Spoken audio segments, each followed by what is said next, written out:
What's going on, guys? Welcome back to the channel. Today I got a little bit of a short and sweet video for you showing you how to upgrade your PS5 storage. We're gonna add a brand new SSD drive to it so you can get way more games on this thing. All right, first thing you're gonna wanna do is flip your PS5 upside down so you can take that stand off. That's, let's be real here, kind of pretty pointless. I don't know why they chose that weird design. All right, let's go ahead and take the panel off. Now you're gonna wanna take off the panel that has the disk drive. You're gonna start at the back top right of the PS5. Now you're gonna lift it just a tad and pull down. And honestly, it comes off really easy. The first time I was doing this, I legit thought I broke it because it's kind of a pain and weird. You'll notice the little slots here where it connects in. So it's a tiny lift and it's pulled down. Really easy, it shouldn't take too much effort. Now you're gonna locate where you're gonna be putting that external hard drive. It's gonna be right here. You're gonna have one screw that you need to unscrew. It's gonna have the PlayStation logos on it. Nice little touch that Sony did there. So let's go ahead and get that guy off. Okay.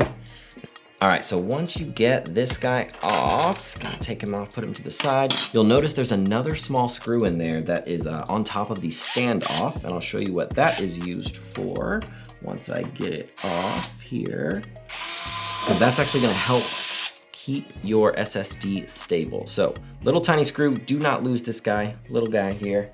Put them with your bigger screw.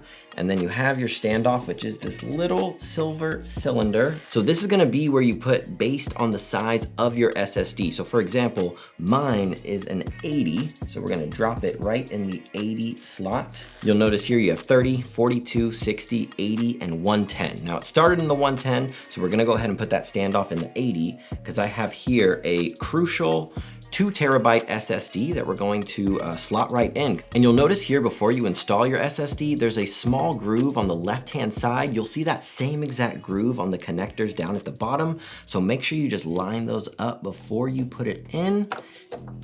It'll plop right in there. Mine does have a heatsink on it, so it may look a little bit different than yours. There's a lot of different specifications that these have to hit in order to work with the PS5. Sony has graciously detailed those on their website, so if you need to double check that it works, but honestly, a lot of these SSDs, if you go to the website, it says that it works with the PS5 or not, as it's a lot of reason why people are buying these. So once you got that screwed in on top of the standoff, this will now be good to go. You'll notice that the standoff has made it super secure, so you won't have it wiggle at all. We're gonna go ahead and throw the top back on there. We got our Sony screw with all the Sony logos on it. Go ahead and put that back in place. Let's go ahead and tighten that up. Okay. Now all you gotta do is put your panel back on. So, like I said, you got your little grooves here that it's gonna go right into. You kinda gotta just feel it out a little bit, and you're just going to barely hear that little click and know you're good to go. All right, last but not least, let's go ahead and throw that base back on the bottom. And now that it is officially installed, you're gonna go ahead and plug it in, and you will see this message pop up. It's just gonna be letting you know that it's gonna format the SSD so it's ready to take on your PS5 games. Go ahead and click Format M.2 SSD, and now you'll be ready to go. As always, if you enjoyed this video, do me a favor and hit that like button, subscribe so you can stay up to date on everything gaming, and time for me to get back to being a dad.